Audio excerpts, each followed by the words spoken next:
everyone, Janie here. I am on a dream garden tour right now. I want to introduce you to Linda Knowles. Linda lives in Roseville, California, which is about an hour away from me. And I think you guys can get an idea of the type of gardener Linda is. Linda, thank you so much for having us here. Fun to have you. Thank you. And I do have to apologize. I was so excited to come here. I left my microphone at home.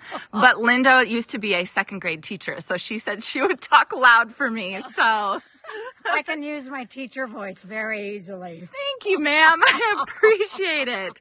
So when I first moved in 18 years ago, this area was a little garden. But it was kind of random things. And there was a real scrappy looking pine tree in the middle. And so I even asked a neighbor if they would mind if I took my pine tree down. You're very sweet. Because it was very scrappy. Yeah. And then I proceeded to gradually take out all of the junk plants that they had before and start with roses. So I put the Julia Child in the front as a border because Julia Child is a fabulous rose, hybridized by Tom Caruth. And it kind of knocks your socks off. It really does. Yeah. It really does. So tell me, how many roses do you have on this property? On the property, a little over 300. Oh my gosh. And in the front here, you can kind of guess.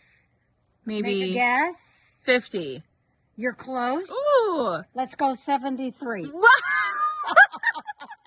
Can we go see up by the front door? Yes, we can. Because so if we go 73, that tells you that in my zone, Zone B, I can plant my roses close together and they don't get mildew or all those bad things. Yes, thank you. So I plant them instead of 2.5 feet center to center, which is what the books tell you.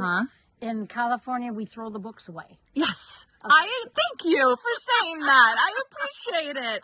We don't follow the rules. Really, anywhere there's no specific rules. You got to figure out what works for yourself. Rules are for the East Coast, for Iowa, bless them, but we don't do that. So my roses are 1 to 1.5 to maybe 2 feet on stem. Wow. Yeah, on stem. Wow. So how did this rose obsession start for you? It started when I was a baby before I even recognized it because I grew up in Southern California. My grandparents were in Los Angeles, and Los Angeles had a lovely climate. It didn't get as hot as it does here, as it did in San Bernardino where I grew up. It was cooler, and my grandfather was a botany professor. No. And my grandmother was a teacher. Oh my. And so they would, well, first of all, my grandfather would walk me around his garden, and since he was a botanist, right, and give me all the Latin names, and here I am, 3, 5, 7, out there. Just soaking it all in. I loved it. Yeah. I loved going on the garden walk with Grandpa. Wow. And so he would show me all of his plants and give me the Latin name and the whole thing. But then they would take me to the Los Angeles Exposition Park Rose Garden. Oh. And it was very classic in its layout, with the big fountain in the middle and the rows of roses, right, and all of that. So I grew up looking at that. So that classic design got in my brain, right, and that's what I look to. Yeah. Now this right here doesn't look like that classic. Yeah, I was going to say this isn't quite rose. Except that they're bordered by the boxwood. Oh yes. And there's a form. Yes. They're contained within the form. Yes. Wow. I have to say, when I was driving up looking for your house, I immediately was like, there it is. Yeah, you can't miss it. I'm on the street. Now so I've mixed in the miniatures. Oh yes. And mostly floribundas. And I have an old garden rose right there, and tall roses and. Wow. Yeah. Wow. So you have, well, everyone will see once we get to your side yard, yes, right? Yes. Probably the most gorgeous thing about this property. Really, it's all gorgeous. But that is the best. You are not specific to one type of rose. You have miniatures. You have hybrid teas. I have them all. You have them all. Do you have a favorite type, though, that you like the most? The old garden roses were a first love of mine. Not exactly first love, but kind of early on, I fell for the old garden roses. You have a special spot for that. Yeah, I do. So that's before 1900. So they're in the 1800s. And you have all your roses dated, which is very interesting. What are the dates? The old garden roses are somewhere around, there's roses before 1867 and roses after. So those are two categories, after 1867 and before 1867. Oh. And the afters go maybe up to 1920. Wow. So it's like a history of roses. It is. And you fall in love with the history. Wow. That is incredible. Yeah, most of them are French. That is incredible. So then I also had kind of a junk pile of plants here. Oh, yeah. Junk. Junk, Linda. I know. Look at this. So I had my gardener help me. My gardener usually does the hedges and blows the leaves off the gravel and stuff. Which is very nice. Yeah. Who? But then occasionally he'll do the big thing. And so the big thing was to put the gravel in and make this bender board Oh, yes. outline. Yes. So that I could plant what I wanted and make a courtyard. Right. So Linda, you'll see her house is very French. And see the Oh, yes. offset stone, that's called coining. Okay. And I knew it was Normandy, France. And when Charlotte and I we just came back from a French garden trip to Normandy. And voila, there it was. You had to have it. Well, I already had it. Oh, you already had it. This was here. Oh, Yeah, my goodness. I don't know what inspired the builder. Wow. That is I know. amazing. So I it was know. meant to be. I know. It was meant to be. I know. So I was thrilled. Wow. This is incredible. And the scent of this is it's intoxicating. And then I mix in the foxgloves, the little blue foxglove. I mean, foxgloves, yes. Forget-me-nots. Forget-me-nots. So these forget-me-nots I got from my former neighbor in Martinez. Oh, yes. So she had these, and once you have forget-me-nots, you never forget them because they always come back. And I love the foxgloves you have around you as well. Then I love the foxgloves mixed in. Look at this, you guys. Look at this. And then you can see she does have her labels. So 1986 Lady Sunblaze. It's just, it's amazing. Yeah. All right, can we see the set? Many of the hybridizers were hybridized. Tom Caruth is our favorite. He's actually been at this house 2 times. No. Yes. Who does he work with? Weeks. Weeks. And he retired and is now the curator for the Huntington Library. I was just there. That's Tom. Oh my God. I just went last month and the roses I were. grew up going there. Oh my gosh. That place is heaven on earth. So I am in that kind of frame of mind. Wow. Their rose, it wasn't blooming when I was there, but oh my gosh, I want to go back. They sent me a picture. This is an old garden rose. You can tell an old garden rose by the leaves. Okay. They are matte finish. Oh, and that's See how shiny this is? Yes. Not old. This is an old garden. They are usually a different, lighter green. Wow. And the leaves are matte finish. Interesting. Does that change the effect on, like black spot or anything like that? They're so healthy. Your garden in general is so healthy. I have not seen one aphid. I have not seen one black spot. My organic gardening, I've tried to find aphids this year, and when I did, I had to leave it because I had to leave it for the birds and the leaves. You had to give them something to eat. I know. This is insane. They didn't have enough. Do you think that it's so healthy because you not only have roses, you have other plants too? Yeah, like a multi-plant mix. Yes. Yeah, and then it kind of just... And then the organic, so the birds are drawn, all of the beneficials are drawn. Wow. And, yeah. So in the morning. Linda had an open house today, which I really appreciate you letting me come this evening. But she has tables out for everybody. It was a whole presentation, and she does have the fertilizers that she uses. So we will see that in the backyard in just a minute for sure. Plus horse manure. Oh, plus horse manure. If you don't have anything else and you only have a horse barn nearby, do that. Really? Yeah. I have a horse behind me. Yeah. I should go talk to them. Yeah. All right, let's we go go see. through Yeah, the gate? I'll follow you. Okay. All right, everybody. So this is the money shot here. This is Okay, what we're... getting there. This was the only plant in front. Okay, is that a camellia? Uh-huh. And then I planted another camellia and all the other things I planted. All of those I planted. It's beautiful in itself. It's Yeah. beautiful. And I wanted a lot of evergreen, so it would be interesting in the winter. Yes. Oh, I love... This is a rose. It's called a single because it is single. Single. And then can you tell me what this is again? Watsonia. I have never heard of this, but it is beautiful. It is. It almost looks like a gladiola. This is an old garden rose. This is a species rose from China. Oh, wow. It's huge. Yeah. It's like a tree. Yeah. It's gorgeous. Yes. All right. It's mutabilis. Mutabilis. Yeah. All right. Okay. Are we ready? Ready. So what do you call this? Oh, look So at in France, this would be an alley. Oh my God. In English, it's alley. It's an alley. It's a rose alley, but let's call it an alley. Let's do that. Wow.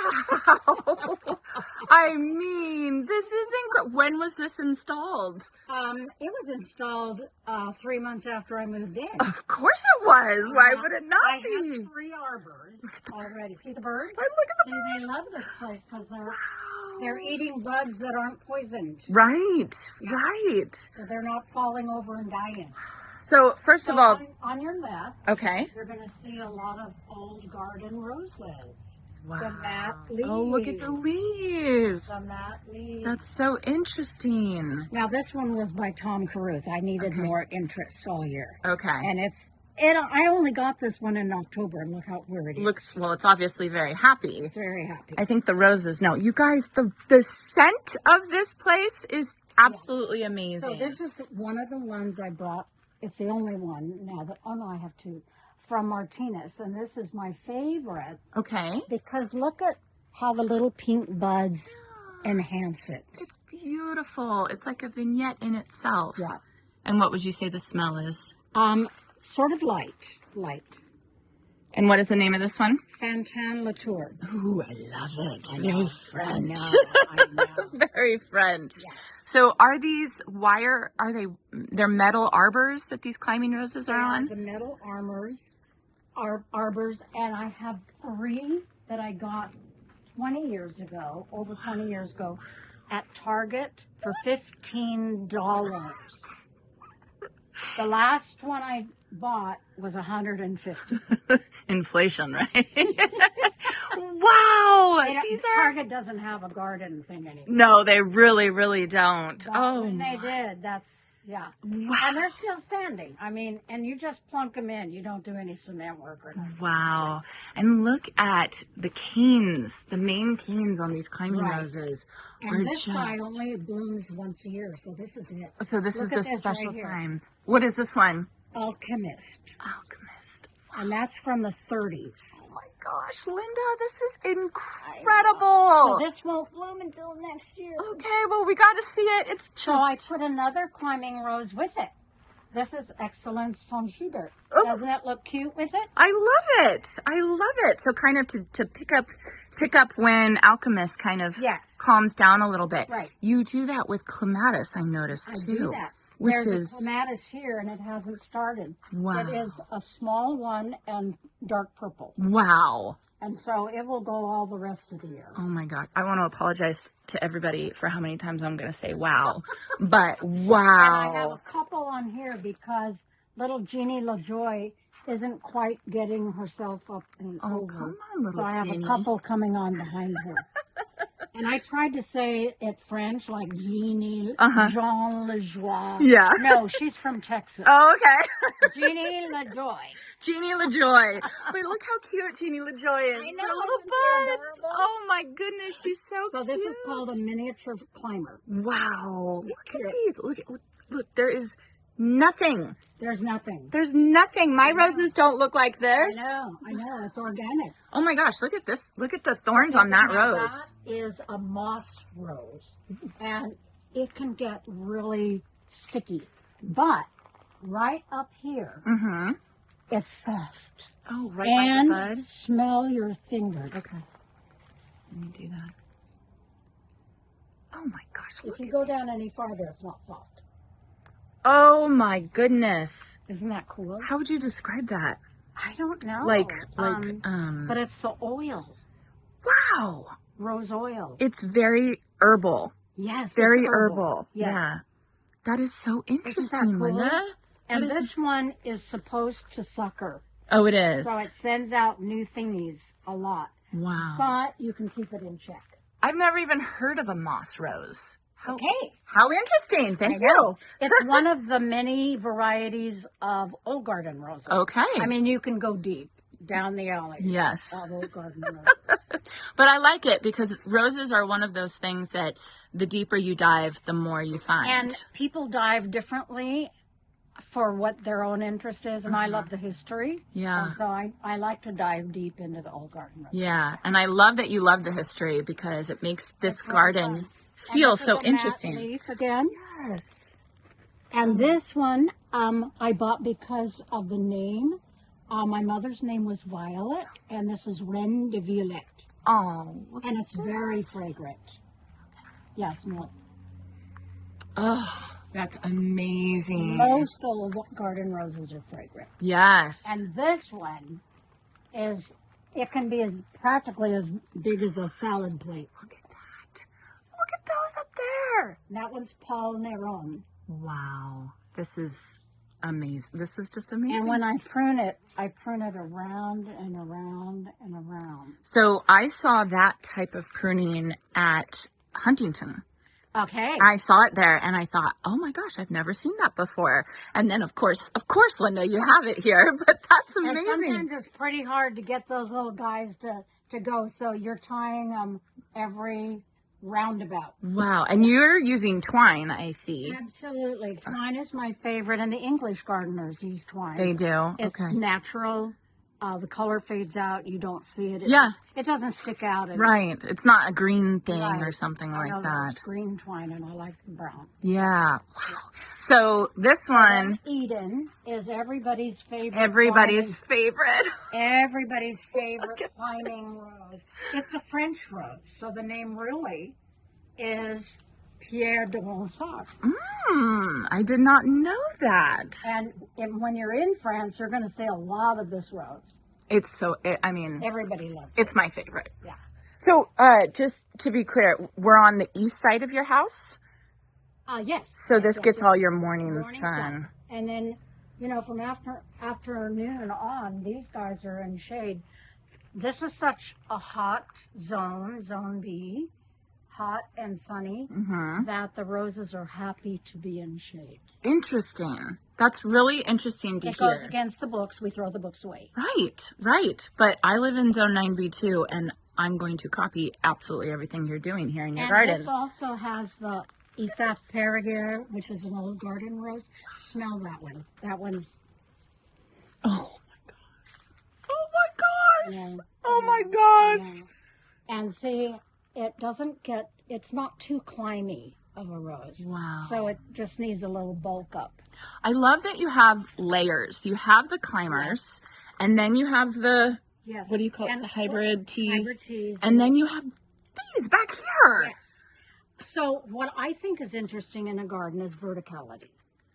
And I think if you're in one of those park rose things, rose gardens in the park, where everything is here. Yes. And it's kind of boring. And you're just looking at one level. Yeah. And here I'm going all around to And it's see kind of everything. boring if you just have one level. Wow. This is, like, I can't even express how beautiful this is. So this one, I grew up in Southern California, and every fifth house had, we called the name, we didn't say it French, we called it Cecil Brunner. Oh, yeah. Okay. I heard of that one. Okay. So every fifth house had one. It was either eating the carport or the side of the house or the garage or the shed or something. And so when I was looking into it, it's a girl. It is. It's Mademoiselle Cécile Brunet. I did not know that. I know, Good it's a to girl. know. But I have heard of that one before. And she only blooms once a year. Wow. But she blooms for a month. Yeah. So, and the rest of the time she's just nice and green, and she's no trouble at all. I am so thankful that you told me about the matte leaves. Yeah. Because now I can look at this one. Yeah, and you can say, okay, is that matte? I'm not sure. Not quite. Maybe, yeah. Isn't that interesting? And then isn't this a fun one? Wow. What's the name? So this is Phyllis Bide, and she's from the 30s, 1930s. My. And she's just fluffy. She's fluffy. That is an excellent way to describe it. And she wants to grow everywhere, so look at her over here. So you're letting her. You're letting her grow everywhere. Now she's a pain to prune. Oh. Who prunes your roses? You? I do. What? Yeah. What? I don't let very many people touch my roses. Those were tomato vine racks that came in red. Red, huh? You know those red tomato cases? Yeah. Mm-hmm. So my son and I sprayed them black. He put them on the wall, and there they are. Wow. They're beautiful. They're beautiful. Again, it just further, gives you the feeling of being in France, along with, I have to point out, the gravel. The gravel. I brought home gravel in my pocket. No. From France. No. So you could match it? Uh-huh. You're amazing. And I did. You're amazing. I put it in a plastic bag and brought it home from several different places, and it was all the same gravel. Oh my God. You are an incredible, incredible woman, I have to say. And what I noticed, back in the day when I wore high heel shoes, I could walk on their gravel very easily. Interesting. And here, people put it too thick, and it's like walking in beach sand. Yes, I've seen that before. I've felt that. This is very narrow. Wow. And it doesn't have any fabric underneath, no underlayment, nothing. Wow. This started out being DG. Okay. Decomposed granite. So that was a great base. And then you just put the gravel over it. That's what I have at my house. See? DG and then gravel on top of it. See? And just a little bit of gravel, just like that. Okay. I love it. This is quarter inch. I love it. It's really beautiful. And you all will see once we get more to the courtyard. Yeah. Another fragrant rose is Firefighter. Wow. Firefighter is a smoky red. Get where I'm coming from on that? Yep. I love that. And did you smell it? Amazing. Yeah. So good. So and then good. Tom Carruth also did this Strike It Rich. Wow. Look at that. With the Strike It Rich blooms all the time. Does it? Doesn't wait for the new ones. See, the new ones are already coming Yeah. up. And the old ones are coming out. So the new ones are already coming up. And the old ones are going out. And they're all at the same time. My goodness. That's called a grandiflora. Okay. That's a grandiflora So one. grandiflora is actually a hybrid tea. Okay. But in giant form. Wow. I have such a hard time keeping roses straight. So you could just keep saying it over and over again. And hopefully I'll get it. I have 4 yellows in a row. So, and my swath goes back there a little bit. So these are 3 David Austin roses called Molyneux. Molyneux. And so when you have, bunches of something, then it makes more of an impact. Absolutely. And this is definitely. And this one keeps on going. And I love that you have the purple clematis back there. I should just say clematis because I'm American. Easy. You're American.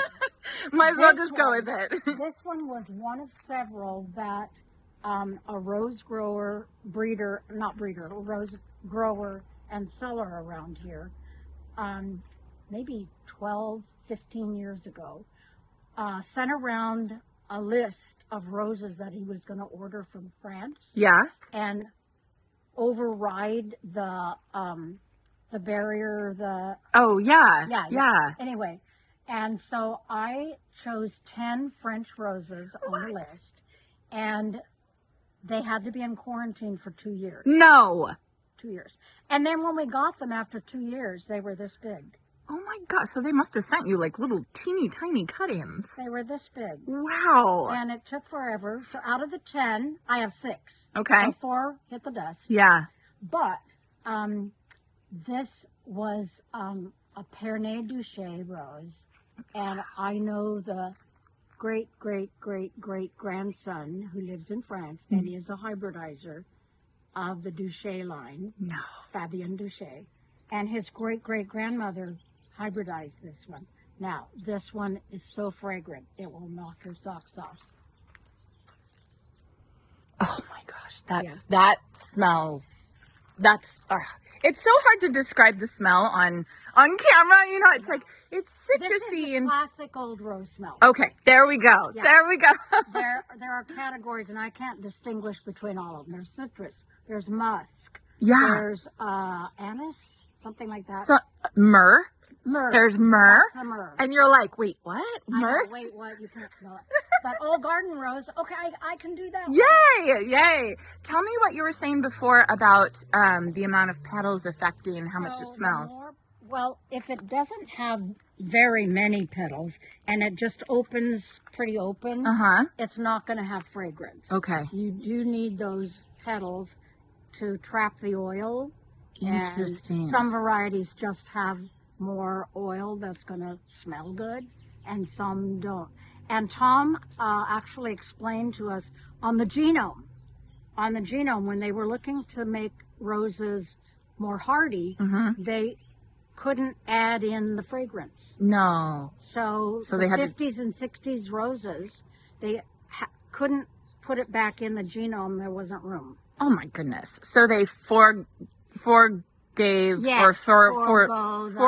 scent for the hardiness. Right. And now they're all working to put smell back in. Please put smell back in, because we all want it. We all want it. And being here in a place like this where it smells like heaven, you realize how important scent is in a garden. It really makes a huge difference. The other Duché roses that I got out of that batch. Wow. So this is Florence. Florence. So usually if a rose has a spray, which we call 3 or so in a thing, you take the middle one out after it dies. Okay. And then it's prettier. Wow. Now, if I had my shears, my little cutters, I would cut it all the way off. But at least get it off. So yeah. Yeah, I mean, it looks good to this me. is named after his wife, Florence, and I have actually been to their house. Of course you have. I know. Of course you have, Linda. Of course you have. Wow. And I just have to keep pointing out back here. I love the photos of their roses in my garden. I mean, literally every single shot I'm taking, I'm like, this could be the thumbnail. This could be the thumbnail. Wow, so, look at these. Are these miniatures? That's another Fabien Duché. Oh, it is. It's called a hybrid musk or a flora. Not a flora, look at multiflora. Multiflora. Oh my goodness! Like, look at how many buds are on here. You're gonna have blooms for weeks on this thing. Yeah. Wow. So I put this with another rose on the same side. This rose is a wonderful rose, the Impressionist, and I ordered that from Heirloom Roses in Oregon. Yes, I have a couple from Heirloom. I like them. Yeah. Okay. Wow. And then the little multiflora or hybrid musk just makes it look pretty. You really do pack them in. Yes. And there's not a bit of powdery mildew or a black spot or anything. No. Wow. And this is another one of the Duché babies. And it's the exact same colorway as Eden. No. So around the front is one that opened. And you can see that it's a little pink and white baby. Here? I'm trying to find it. Is this it? No, that's an Eden. I don't see it. I saw it earlier today. Oh, no, I see it right here. Here it is. Yes. Look at that. Yes. Oh my gosh. When it's all open, it looks like a baby Eden. Oh my gosh. It's a big Eden. Oh my gosh. Is that fun? Oh my gosh. Yeah. Oh my goodness. Yeah. How and it goes all the way up. Yes.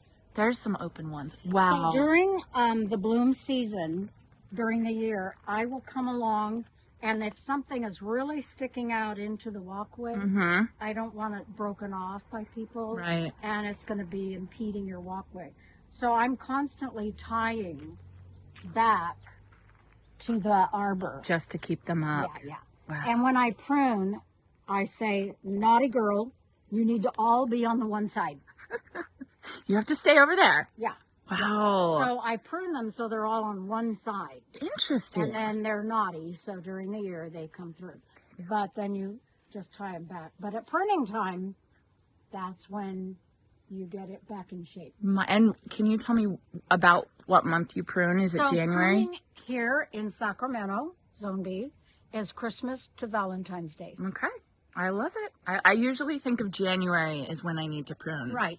But I have 17 roses and you have 317 roses. So you need a little bit longer time than I did. If you were to take just the days out of that month and a half, it takes 14 days. No. 14 of those days. You're now, amazing. This is the orange section. So if you notice, we've come from the yellow swell. Yeah. And it goes way back there. Yep. And then we went into pinks. Yep. And deep pinks. And, pinks and deep pinks. And now we're going into orangey. Oh my gosh. So see all the orangey? Oh, wow. Wow. Oh my goodness. Guess which one? Oh, no, you would guess perfect moment. One of these is Chihuly, and Tom Caruth bred it. No. So, Chihuly the glass? The glass. What? So look at that one, how it really looks like Chihuly. It stuff. does. Yes. Oh my gosh. Yes. I love Chihuly. It's So one of my favorites. What is this called? This one? Chihuly. Oh, it's called Chihuly. Of course it is. Yeah. It should be called Chihuly. Yeah. That is stunning. Yeah. That is absolutely stunning. Yeah. And then this muted orange right next to it. And that is, I believe that's a Christian Bedard, which is his mentee, the one who took over. Wow. And it's Pumpkin Patch. Of course. Now this one is a fabulous rose. This got broken off. This guy so we here? will get rid of it. This is an English rose, but not David Austin. It's Harkness. Oh. And it's so fabulous. It's called Easy Does It. Wow. And it really is. Look at how perfect this rose is. So when Charlotte and I went on our English garden tour with Garden Gate magazine. Uh-huh. Yeah. And we went to one of the rose flower shows like Chelsea, only it was the RHS, whatever. Anyway, we walked into the tent, and right there at the beginning was the Harkness display. And he had this little bitty English, it was about this big. Uh-huh. And this really cute guy was the sales rep.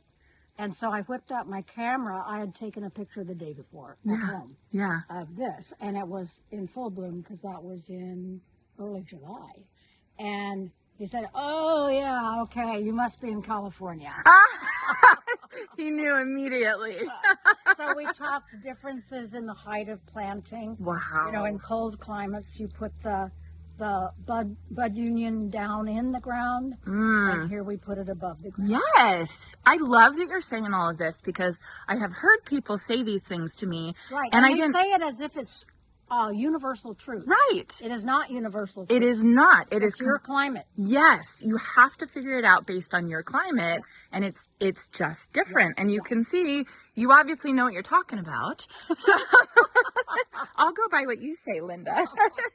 Now, what is this? This looks like a David Austin, and it isn't. It's called Heaven on Earth. Oh my gosh. Actually called, I think it's called a hybrid tea. Wow.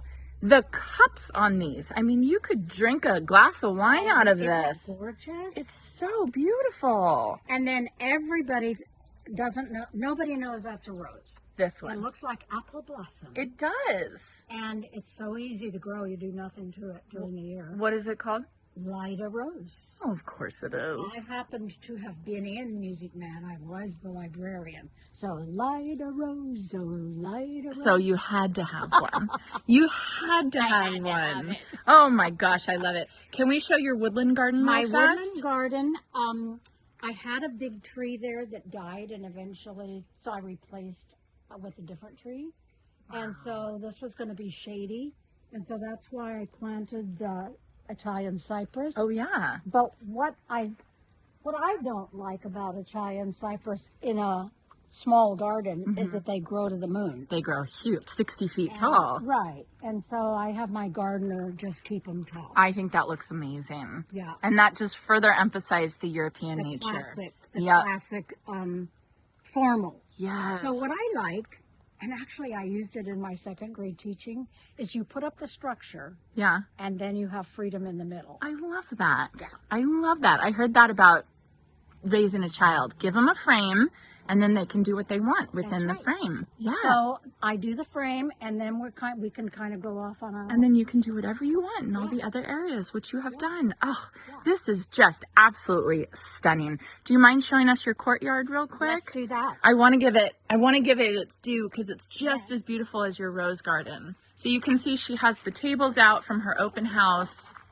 And look, okay, so this is the parterre area. And of course in France you have, and parterre refers to the geometric shapes. These guys here. Yeah. What's in the middle? What is that? So Gara, I put Gara in the very middle. Oh, then here. I have a rose in each one. And I wanted to get all white. And the nursery didn't have all white. So then I said, do you have red? And they did. They don't grow the same, but I have the whites and the reds. I think it's beautiful. And then is this a lemon? It's a lime. Oh, a lime. And I have, see one down Yep, there? I do. Right down there. Oh, it is just stunning. Yeah. And then, of course, more roses. These are your standards. The dining room. Oh, my gosh, Linda. Look at this. I mean, this. And then bordered by the lavender. Wow. Lavender, and I have lavender in the crib. Wow. Wow. Wow. And then the pergola went in 2012. Wow. And my brother-in-law made the pergola. And then we had an iron maker in Sacramento and my sister, the designer, had done the dimensions, and we wanted it rounded like that. It's incredible. incredible. And then the focal point, see, I have an axis right to the kitchen. And her kitchen is stunning, by the way. And that's straight out to oh my gosh. the fountain. And then this. So that gives you the axis. The central axis, and then the side axis is more about balance. Okay. So the parterres are balanced with the olive lounge. Oh my gosh. Okay, I'm trying to move the camera slow. I'm so sorry, everybody. Here's the parterre, and there's the allée over there. And then you have the pergola with, what are these, grapes and wisteria? Wisteria is the main one, and then 3 grapes and a roseville. Oh my gosh. And then you come over here to the olives. What did you call this? Olive lounge. The olive lounge. And when the olives get their leaves back, hopefully, yeah, then it will be shady. Is this not the most beautiful thing? Beautiful, beautiful, beautiful. My goodness. Linda. So my little bit of France. It feels like we could be in France right now. This is just heaven. You should be so proud of yourself. I cannot believe how amazing this is. Oh, can we show off the fertilizers? Yes. I don't want to forget about that. Let's do the fertilizers. Look at this. So when Linda had the open house, she laid out the fertilizers that she uses. Like the month by month rose care. Yes. And So I went all organic around 2010 or 2012, right in there. And it took about a year or two for the garden to settle in to being all organic. I was heavy on the chemicals. Yeah. I was spraying for rust, for powdery mildew, for pests, for aphids, and you get into that and you have to spray like every week or every 2 weeks. Yeah. And you're just going nuts, and you have to fill the sprayer and do all of that stuff. And it just keeps coming back. And then you think about the environment and you're going, something's not right here. Yeah. And so why don't we just kill all the chemicals and go with organic? And I'd already gone with horse manure, which is fabulous on roses. I put that in January and the end of August. But then I only use organic fertilizers. This is my favorite spray. And I might do this once a month in the growing season. Okay. And mix up Maxicrop. Okay. And fish emulsion. Okay. This is the cheapest one at Green Acres. Okay. And then you put that in a sprayer. Put it in here. Do you spray the foliage or do you just spray? Absolutely. You just spray everything. And I love to drench my roses with the hose water and drench from the top and the leaves and that foliage. Isn't that funny? doing People in the Throw the South, book away. people in Ohio and people in the South are, Throw the book away. They in are- California, we throw the book away. And so I only put like this much of those two in there. interesting. So I Okay. hardly use any of it. Okay. And I have to do this about 2 fillings for the garden, but it'll do the garden. Wow. Yeah. And you do it about once a month during the growing season. Yeah. And then what about, I see you've And got, this really does the foliage. okay. And if you have healthy foliage, you have healthy roses. Absolutely. And you can And see healthy soil. literally not one black spot on any of your roses. I'm shocked. Right. I'm impressed. Right. And then so here, These are a couple of my favorite fertilizers to throw on the ground. okay. And how often do you do these? Once a month in the growing season. Wow. Okay. I have a question. Feel free to say no. Can I copy this and put it in the description or link it for And people? if somebody does 1/10 of that, they're probably going to do more than they have done. Okay. So it's okay to do just a bit of it. It's 2 pages, guys. No, it's 3 pages, guys. Linda, a huge thank you. You are so amazing. I would love to come back and pick your brain more, but I'm sure you're exhausted from your open house. I'm fine. You are just an amazing woman, and Thank you. I just cannot believe what an amazing gardener you are. So a huge thank you, and I hope you all enjoyed this as much as I did, and I hope you all have a chance to get in your garden today. It was so fun having you. Yay!